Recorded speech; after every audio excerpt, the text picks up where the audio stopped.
نحمده ونصلي على رسوله الكريم اما بعد فاعوذ بالله من الشیطان الرجیم بسم اللہ الرحمن الرحیم. جہاں پر پھول کھلتے ہیں میں دیکھتا ہوں کہ کیسے شفق پر یہاں مسکراہٹوں کے پہرے ہیں. منظر یوں بدلتا ہے میں دوسری جانب دیکھتا ہوں تو ہمارے کشمیر کو سیادوں نے گھیرا ہوا ہے. ظلم و بربریت ہے. درسگاہوں کو قاتل گاہوں میں بدل دیا گیا ہے. جہاں پہلے ٹھنڈے پانی کی دنیا بہتی تھی اب وہاں خون کی نہریں بہتی ہیں. میں کتار اندر جنازے اٹھتا دیکھتا ہوں. جنازوں میں اپنی ماں کی چیخ، بہن کی پکار، بیوی کی آہ، بیٹی کی فریاد سنتا ہوں. میرے عزیزوں، ظلم پھر ظلم ہے، بڑھتا ہے تو مٹ جاتا ہے.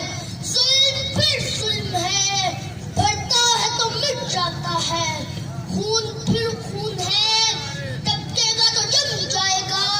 5 لاکھ سے زائد معصوم کشمیریوں کو شہید کر دیا گیا. خون کی ہولی کھیلی جا رہی ہے لیکن ہماری عالمی برادری پھر بھی خاموش ہے. ساہیوال کے غیور باسیوں، فضائے باسط میں آج بھی ایک گونج گردش کر رہی ہے. کشمیر پاکستان کی شہرت ہے. یہ قول اس شخص کا ہے جس کا ہر کوئی قول فیصل ہے، جس کی آواز گونجتی تو مہاتما گاندھی کے چرخے کا چکر رک جاتا.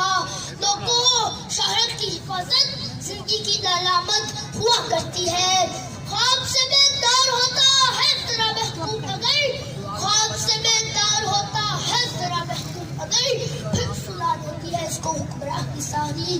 سن سکتے ہیں تو سن لو، جنازے اٹھ رہے ہیں، ماؤں کی گودیں ویران ہو رہی ہے.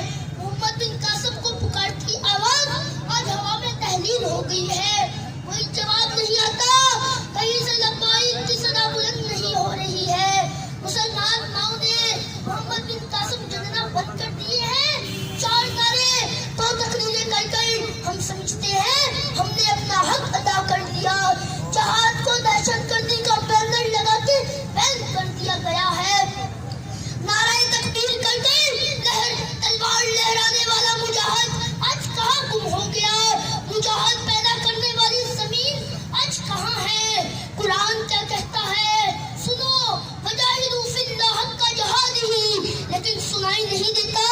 جب کانوں میں کوثر با کی گونج ہو تو قرآن کیسے سنائی دے گا؟ اپنے گرے بانوں کے اندر جھانکنا ہوگا. سن لے میری بات، دنیا کا امن جہاد سیوا